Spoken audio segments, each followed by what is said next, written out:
No crime in history has been so documented as it actually happened. A new United Nations report into Israeli crimes against Palestinians is utterly shocking. Utterly shocking. And it is important to keep using that word. Shock. Shocking. Shocked. Because as soon as you stop being shocked, this depravity becomes normalized. And normalizing genocide will lead to the ruin, not just of the Palestinian people, but all humanity. Now, the 49-page report is a very, very difficult read. And I'm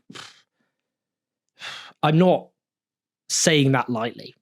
It is horrific, nightmarish, hellish. The stuff of total nightmares.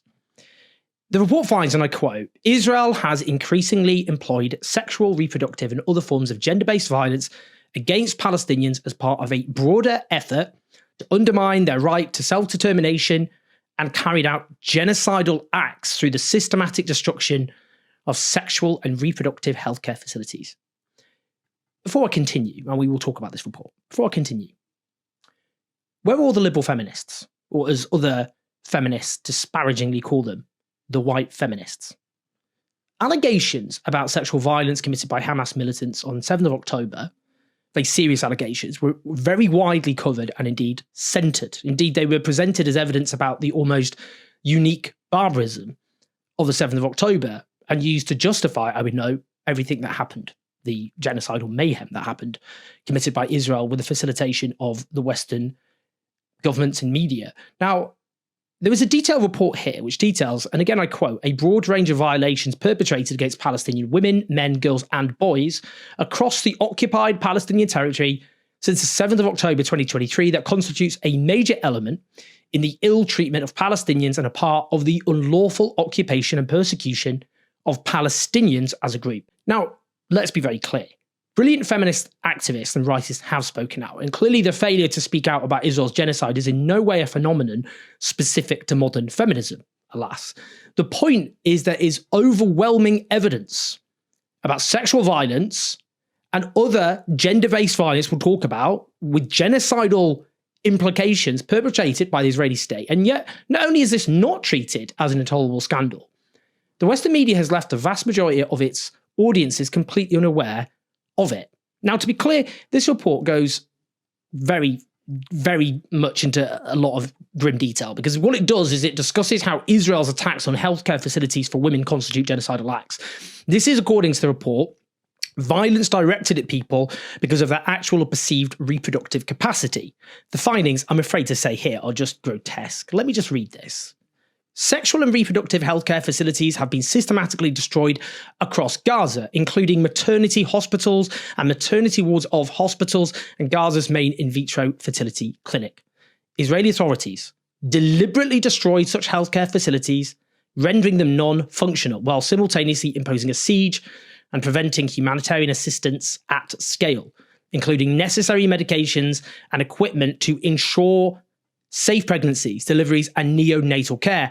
Israeli authorities have implemented the systematic denial of approval for patients to exit Gaza and seek treatment elsewhere, including patients with gynecological cancer. Here's how they conclude that particular paragraph. The Commission finds that the Israeli authorities have destroyed, in part, the reproductive capacity of the Palestinians in Gaza as a group, including by imposing measures intended to prevent births, one of the categories of genocidal acts in the Rome Statute and the Genocidal Convention.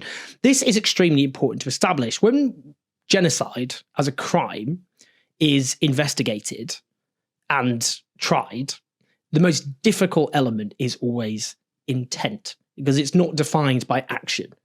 Because there are different elements to a genocide. As Article 2 of the Genocide Convention states, genocide means any of 5 different acts committed with intent to destroy in whole or in part a national, ethnical, racial, or religious group. And those acts are killing members of the group, causing serious bodily or mental harm to members of the group, deliberately inflicting on the group conditions of life calculated to bring about its physical destruction in whole or in part, imposing measures intended to prevent births within the group, forcibly transferring children of the group to another group. That part about imposing measures intended to prevent births within the group is fleshed out in truly hideous detail. Al-Basma IVF Centre was Gaza's largest fertility clinic. The Israeli army shelled it in December 2023. They reportedly destroyed around 4,000 embryos, as well as 1,000 sperm samples and unfertilized eggs. The report notes that special protection is granted to pregnant women, mothers of young children, and lactating women under international law. Well, no such protection has been offered to these women in Gaza. The report details a pregnant woman shot and killed as she approached Al-Wada hospital in Gaza, left lying bleeding on the floor. Nobody could rescue her because the Israeli army was besieging the hospital just as they besieged hospital after hospital in Gaza. Her body was found decomposed 20 days later. Doctors in the report are interviewed discussing how pregnant women died because of lack of space, medication, and equipment. They refer, in one case, to pregnant women as indirect victims of war. That includes, for example, a pregnant woman in her early 30s who died of septicemia in Rafah after a complicated caesarean section. Indeed, this is an example of why the official death toll is an underestimate, because it doesn't include such deaths in the tally. It includes direct deaths from violence rather than indirect deaths. Starvation has had what is described as a severely detrimental impact on women and girls. Indeed, the report says the consequences of malnutrition before and during pregnancy and lactation could include anemia, preeclampsia, hemorrhage, maternal death, newborn death, and premature birth. Lack of nutrients for children hinders their bodies and brains to grow and develop well. Other horrors are detailed, like pregnant women held in Israeli detention and deprived of sufficient food, as well as being denied medical care and threatened by Israeli soldiers with rape. In the consequences, the report states, women and girls have also died from complications related to pregnancy and childbirth due to the conditions imposed by the Israeli authorities impacting access to reproductive healthcare, acts that amount to the crime against humanity of extermination. Let's just pause there for a minute. If we were discussing Israeli women here, for example, if I just detail horrors subjected to Israeli pregnant women by Palestinian militants, what would be the response in our media outlets and amongst politicians? There are no words to describe the outrage, the horror that would result, and might I add, it would be entirely justified, because that is the right response to what I've just described. Indeed, the same would apply if we were discussing British or American pregnant women. But these Palestinian pregnant women aren't classed as being women at all, because they're not even classed as being human. They're not even classed as being the tiniest fraction of a human in practice. No one other than sociopaths and psychopaths would possibly tolerate this abomination if these Palestinian women were seen as human beings.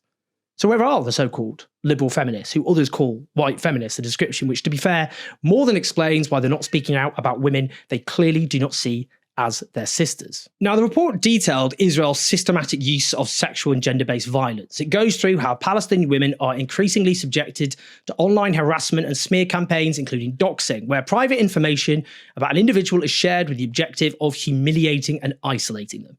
The report discusses the obscene practice of Israeli soldiers filming themselves, going through the private homes of Palestinians, going through the underwear of their women while saying things like Arab women are the biggest sluts out there. Women are undressed in front of men, with men mocked by Israeli soldiers for not being able to intervene. In one case, a woman detainee says a soldier threatened to gang rape her, kill her, and burn her children. The soldier asked her, "How do you want us to rape you, one by one or all together?" The report documents women being kicked in the genitals, their breasts touched, Israeli soldiers trying to kiss them. One woman spat in the face by soldiers before being beaten repeatedly until she lost consciousness. Palestinian men and boys are subjected to sexual violence on a mass scale. Male detainees have their genitals assaulted, including one who refused orders to kiss the Israeli flag, had his genitals kicked so severely he vomited and fainted. Others had their anuses and rectums violated with fingers, sticks, broomsticks, and vegetables. Another had a metal tool inserted into his penis until it bled, and he fainted. The report discusses the case of Dr. Adnan Al-Bursh, who used to head the orthopedic department at Al-Shifa Hospital, one of the most venerated doctors in Gaza. He was allegedly raped to death. Look, this is not pleasant for me to read out, and it is not pleasant for you to hear it. A few things here. We need to know what's been done in our name. Western states, Western governments are directly not just complicit in these atrocities, they're helping to facilitate these atrocities. Secondly, the question of accountability is key, given the failure of the Western media, complicit in this genocide, to overwhelmingly do their job, to record what's being done. It falls to us to do that work to ensure justice. And thirdly, this is something I think about a lot. Imagine the unbearable loneliness of those who are suffering these sorts of atrocities. And let's be clear, only a fraction, I'm afraid, can be reported. When these atrocities are being committed, it must feel like they're alone. The whole world has abandoned them. Their suffering, their screams, all forgotten. No one will remember them. That's how they're made to feel. We have to make sure this does not happen by bearing witness, as uncomfortable, as horrible as it may be. And what's important to note is these horrors are not happening in a vacuum. The genocidal atmosphere in Israel includes the deliberate whipping up of passions, of genocidal passions against women. The report notes how Israeli Major General Giora Eiland, who served as an advisor to the former Defense Minister Yoav Gallant, who has an arrest warrant out for war crimes and crimes against humanity by the International Criminal Court, declared, referring to Palestinian women in the context of cutting humanitarian aid, after all, who are Gaza's elderly women, the same mothers and grandmothers of Hamas fighters who committed the horrific crimes on 7th of October? In this situation, how can you even talk about humanitarian considerations, especially when you still have abductees whose situation God knows? In another example, the report notes Alaya Yasayan, a commentator in an interview on Channel 14, who served in the army, in the military, as a senior figure. This Channel 14 is Israel's right-wing commercial television channel, which frankly just broadcasts genocidal mania on a relentless basis. He said that Israel should level the ground in Gaza, kill as many as possible and spare no one, particularly targeting women. He said, the woman is an enemy, the baby is an enemy, and the pregnant woman is an enemy. As I said, no crime in history has been documented as it actually happened. And indeed, no crime has been so confessed to as it actually happened. And even when the evidence gets some media coverage, as this report has, it is without the urgency or detail or prominence that is proportionate, to say the least. This evidence is treated as debatable, open to being contested. Is it really real? That's what you're left to believe. There isn't even any subtlety about how the humanity of the Palestinian victims is erased. If their lives were treated as having equal worth and Israel wasn't deemed a close Western ally, all this would be front page news with urgent and overwhelming demands for action to be taken immediately, not least against the perpetrators. Well, as I will keep saying on this channel, there are no excuses and there is nowhere to hide. Anyone with a platform in media and politics in the West knew enough, more than enough, while this was happening. If they decided to make the personal decision to either cheer on the overall crime or to stay silent about it, there must be accountability, because both represent complicity. I don't care how long it takes, and all of us have a role to play there. Please like and subscribe with your thoughts and your comments. Help us as we try and reach as many people as possible on the various different media platforms, TikTok, Instagram, Twitter, Facebook, etc. At patreon.com/OJS84. Press, like, subscribe, all good for the algorithm, so more people hear this. Listen to us on the podcast. I'll speak to you in a bit.